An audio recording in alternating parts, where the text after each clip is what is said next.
been a few years since the Junos came to Halifax, and you're involved, Allegra Swanson. Tell me what your title is, what your role is in the big party, the musical fest that's coming to Halifax. Well, I'm the chair of the host committee here. We have a local organizing committee helping to support the Junos team from Toronto as they come in and put on a great show here. And how did you get to Halifax? How did you get to this role? Well, myself, I am from Toronto, and I actually used to work for Karis and the JUNO Awards. And when I moved out here, it was a permanent move for my family. I have roots on Prince Edward Island. And so we were looking for a chance to move, and what I refer to as a dream job for me became available, and I was thrilled to get it. And so that's as the Executive Director of Music Nova Scotia. And since then, I've got involved in the bid to bring the Junos back. And I was lucky enough to be in a position where, having worked for Karis in the past, it seemed like a good fit, and here we are. And tell me about, and not to get too deep into the process, but the fact that it is coming to Halifax and there is usually a competition for it. What was the committee like as far as presenting Halifax? How easy was that job or challenging was that job? Well, I mean, as an outsider, Halifax is just such a welcoming city, and we are really well known for our hosting capacity. And so it was amazing to work with a lot of different partners like Discover Halifax, HRM, the province of Nova Scotia. Amazing partners to put Halifax on the map, not just as a destination for music, but a destination for food, a destination for really incredible, authentic experiences. And we have such amazing hosting capacities through our hotels as well. So I think for us to look at what are our music venues, what kind of an experience can we put on for delegates for what I think the Junos feels like is a really intimate experience and atmosphere for them, coming from last year where they were in Edmonton, and it's, a much bigger city. So I think we really have an advantage here, and we put that on paper, and it was amazing to see that conversion to a successful bid. And perhaps some of the memories of the last Juno event here in Halifax is lost to some people, or maybe they just are new to Nova Scotia. It seems like a one-night deal, which is the JUNO Awards and the awards festivities at the Scotiabank Centre. But it's a whole lot of entertainment, a whole mess of fun and events. So tell me a little bit about what's leading into the gala night. Yeah, I think it's a misnomer for a lot of people, even people in the music industry. I think feel like, oh, it's only if you're a member of the Junos Academy, and that's really not the case. So not only do we have an experience for local talent and local music industry, but also for the public. So yes, there is an incredible broadcast at the Scotiabank Centre on Sunday, and it's going to be exciting, and tickets are available for the public for that. But also, we actually kick off the week with a big show down at the waterfront in, the foundation lot right on the water. We're going to have a heated tent where we're going to have a kickoff concert that is put on by the host committee for free for anyone to attend. And so that's a chance to really get that excitement rolling and start the week off. And that tent continues throughout the week. There's shows throughout the week for the public. But in addition, there's something called JUNOFest, where people can buy a wristband and go to see over 100 different artists and bands at 10 venues across the city and even in Dartmouth as well. So those are some of the public aspects. And then there are a lot of other really exciting elements for the industry and public alike, like the Songwriter Circle, an intimate experience to hear about the stories behind the songs. And that's on the Friday evening. And then on the Saturday, there's a gala dinner, which is at the Convention Center.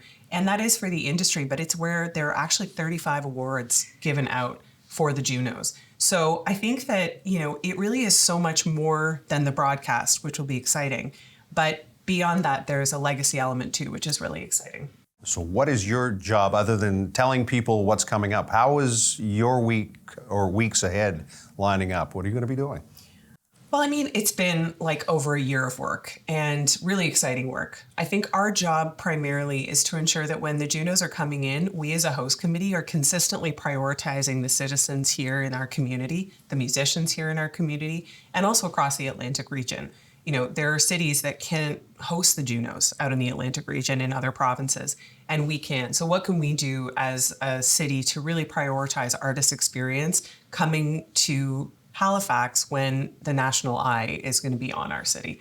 So for me personally, I think I'm constantly putting my foot in there to say, wait, what about Halifax? What about Nova Scotia? Where are we ensuring that artists are being prioritized? And where are we ensuring that we're creating an experience that has barrier-free entry for the public so that they can enjoy it as well? So really that's my main role and something I'm super passionate about. I was fortunate to grow up in a rural community in Nova Scotia, where there was a diversity of musical interests, and it wasn't just one style. These awards celebrate all the musical genres and all the different types of artists that Canada has. So what is it that we want to say about diversity and this year's event when it comes to your role as presenting it?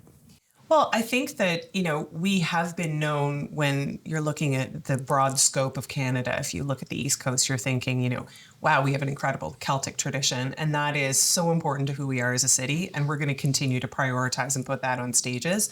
But there's some other really exciting genres that Halifax is becoming known for, one being hip hop. The hip hop scene here is really incredible. We have some amazing artists who have been doing some fantastic work, and not just at that mid-career level, but at the emerging talent level. It's incredibly exciting. And the same goes for electronic music and dance music.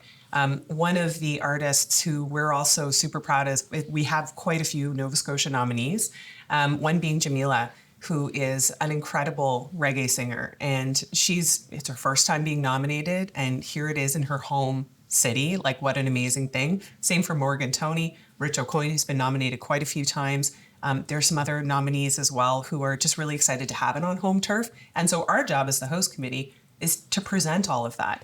And one of the ways we decided to do that was for this, our Wavemakers brand. So that is sort of the brand of the host committee. And what we did was we went to 5 different cities in the Atlantic region to kind of do like a talent search to figure out how can we prioritize some of these diverse emerging talents who may not otherwise get a chance to be at the Junos. So we have 5 winners from across the region who we're all bringing here, putting on stages at JUNOFest, and giving them a chance to experience this. And that is really naturally like a fan vote, judge vote live in person. We have an incredibly diverse group of genres, people from across the region, and we're really excited to see them on stages. Am I putting you on the spot asking who the 5 are? No, not at all. So we have Maggie Andrew from Halifax. We have Joss Rayom from PEI, City Natives from Fredericton, New Brunswick. We have Quote the Raven, who is from St. John's in Newfoundland. And the 5th is Elise Aaron in Cape Breton. And as you say, there's a component of fan appreciation or support throughout. So where will people see this logo? Where will this show up? Is this something that people are going to recognize? Yeah, we're really hoping so. It's helping us kind of delineate a bit of behind the scenes world of what is a host committee event, what is a proper Junos event, to show that we've been using this branding as the lead up for a long time. We've been taking the Juno statuette out to a lot of different events. People can hold it and kind of feel it and get excited about feeling like that statuette that they've held is actually going to be presented from our mayor to the Vancouver mayor on the night of the broadcast. And hundreds of people have held that. And so it's that exact one. Yeah. So that's something that the Wavemakers brand has done. And also we're hoping that this can be a legacy moving forward. So how that takes shape, we're not sure yet. We've done an incredible mentorship program that we're hoping might continue. We're also looking at how that can show up in exciting concert weekends in partnership with HRM throughout the summer, in the fall. So we really hope that people will see that, yes, this came from the Junos, but it was more than the Junos. And that's how we're using it to track that advancement in our music industry. I understand you grew up with parents who were in the arts, and that's part of what your background has been throughout. Can you explain why music should matter to people? Well, it's such a great question. I think that we all take it for granted a lot. For me, I know that, yes, music was part of my life growing up. My parents met at the Charlottetown Festival. And so, Anne of Green Gables was the soundtrack of my childhood, as well as a lot of classical music. But where we're seeing music disappear from schools, we're also seeing a lot of parents and a lot of families forgetting that music is an option for an area of a career. So you're getting fewer applications into universities for people choosing the industry. And I think it's really important to keep music at the center of who we are, not just as a pleasure for us to listen to and engage with, but an option for a career, because we are so well known for our music here. And one of the things that we're attempting to do as the host committee is having those internships and mentorships to be able to ensure that people understand what career options could be available to them so that they can choose music and continue to pick the industry and live and work and continue to support the music in this region. The arts, though, can be subjective. Tell me why it's important to recognize and award artists for their work. Well, I think that there are so many artists who you'll see nominated who a lot of people have not heard of before. And when there's a sea of music at all times, the tiniest thing that an artist can take to say, this is why you should listen to me today, is a chance for them to appear on the radio, is a chance for them to put themselves a bit higher than a different act in a grant application. And that can make the difference for just slowly propelling them bit by bit. So, I think from an award show perspective, if this is a chance for them to stand up, be recognized in front of their peers, feel compelled and feel that passion to work harder and do more and support the exciting things that other artists are doing, I think it's really important. You're going to get to hang out with Nelly Furtado? Oh man, I hope so. Wouldn't that be fun? Yeah, I think that's one of the great things. And Maestro? Yeah, who knows who we're going to bump into? Okay. Like, this is a small city. And I think, these artists are going to need to eat. They're going to need to go from venue to venue. So we're really encouraging people to sort of take it all in and, bop around town and see who they're going to bump into. All right, Allegra, you've got a background that has touched on some of the insider things. So I'm going to ask you a few very specific questions. Hopefully you can have some answers for us. So how does someone become nominated for a JUNO? Well, it's a great question. If an artist is interested in applying to be nominated for a JUNO, they can apply. There is a fee for entry, but you don't have to have, any sort of status in the industry. You can apply. And I think one of the things, when I worked at the JUNOs that's important to remember is there is a jury who's reviewing every single submission that comes in. So even if you don't make a nomination, your music is being heard by a ton of people. And I think that that could be a first start for a lot of people. And who picks the winners? How do they choose? So each category has its own jury. So there are 10 people per category. They change every year, hundreds of jurors. And so this is completely unbiased. Karis has absolutely no say in it. And for better or worse, it's out of their hands. And so they just wait like we do to see who the winners are. And if it's more than just one artist in a group, do they each get their own JUNO?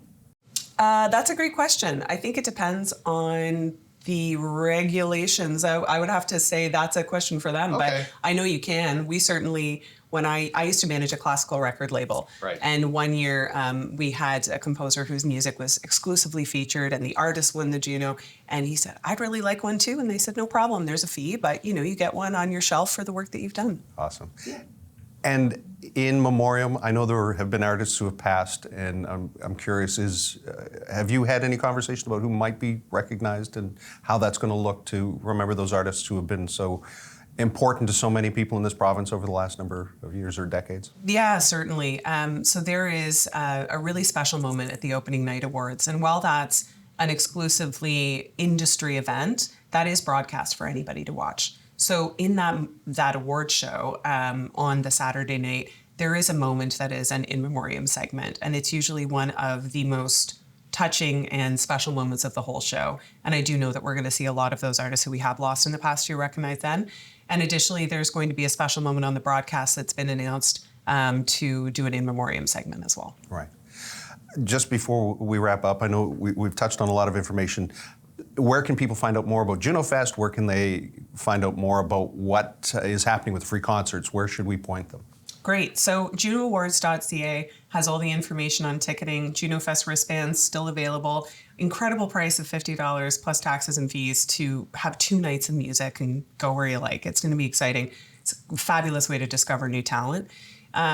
Also is the tickets for the block party. They will be available, and that is what that event is called, the tent down by the waterfront. Okay. Free event, as we mentioned, for the Thursday night and ticketed for the Friday and Saturday. And that is available JUNOAwards.ca. But for our JUNO updates from the host committee, Instagram, Halifax JUNOs is the place to be. Absolutely exciting event coming up. I know I bought my tickets when they came out for sale, so I'll be there in the crowd cheering everybody on and looking forward to this event. Is there anything else that you want people to know that we didn't talk about? I think that's a great question, because really when it comes down to it, I want people to understand that our job, as I said, at the host committee is to make sure that Halifax can turn out and feel like they are part of the JUNOs too. So even if you're not going to the broadcast, there are going to be exciting things for you to experience. Bars and restaurants, even in the lead up, are getting support from the Downtown Halifax Business Commission to do live music pop-ups. So really, wherever you go that week, there's going to be music. And then after the JUNOs leave, there's still going to be music. my role at Music Nova Scotia is to ensure that we keep this energy rolling, and I hope we continue to do that. Well, I know I won't go home with a Juno, but I'll go home with Juno memories, just like the host committee and yourself. Allegra Swanson, thank you. Thank you so much.